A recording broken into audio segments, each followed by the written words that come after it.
Hi everyone, in this video we're going to continue on with muscles of the upper limbs. Particularly we're going to focus on the muscles that moves your arm. So make sure you can identify the muscles, know the origin, insertion, and action whenever it's indicated in your table. And as a reminder, the primary muscle that we're looking at, that's going to be the agonist, the muscles that's doing the movement. The synergist is a muscle that helps the agonist move, and the antagonist is the muscle that opposes the action of the agonist.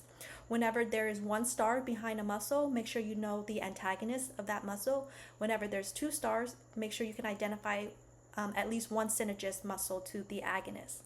Now, most of these muscles that we're going to look at, I'll show it to you in the mannequin model, but here are three that I can show you just from this picture. So you have the deltoid muscles right here and the pectoris major. We learned about the pectoris minor last time. These two muscles are going to help involve with your arm movement in the shoulder area. And then in the back, you have the latissimus dorsi muscle right here, which is also going to be involved with movement of your arms and your shoulder. All right, so now I'm going to take you to a live view of the mannequin, and I will see you in the next clip. All right, everyone, we are looking at the muscles of the upper arm. This is the left arm in its anterior position. So what you can see is that in this upper region right here of the upper arm, we have the subscapularis muscle, which is attached to the subscapularis fossa of the scapula. Moving down here, you can see the main muscle that is involved with elbow flexing. This is the bicep brachii muscle.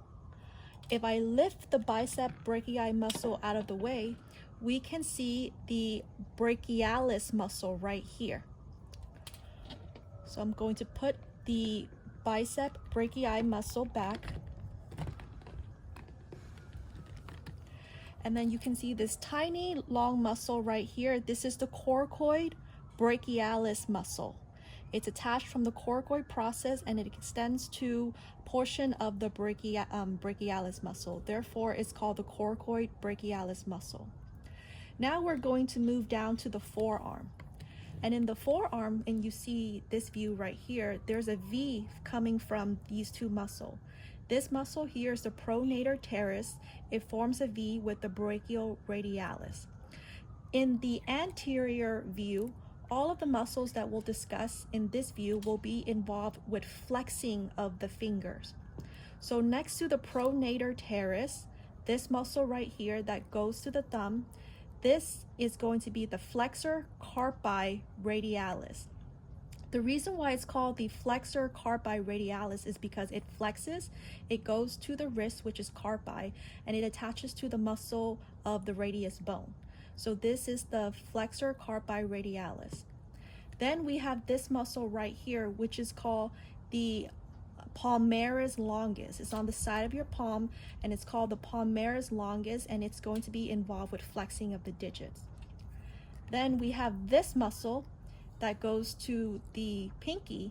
This is the flexor carpi ulnaris. Flexor carpi ulnaris is on the ulnaris bone. This muscle right here, flexor carpi radialis, is on the radialis bone. Going back to the palmaris longus, underneath it is the muscle called the flexor digitorum superficialis.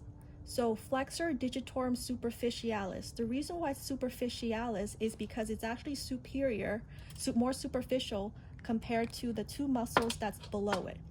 So underneath the flexor digitorum superficialis, what we see here, you have these two muscles. You have the flexor digitorum profundus, which goes to many digits of the palm. And then here you have the flexor hallucis longus. Sorry, this is the flexor pollicis longus, which goes to the thumb. Putting this back, we're now going to slowly rotate the arm to the posterior view.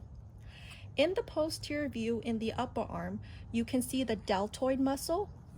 Here, this is the supraspinatus muscle because it's on top of the spine of the scapula.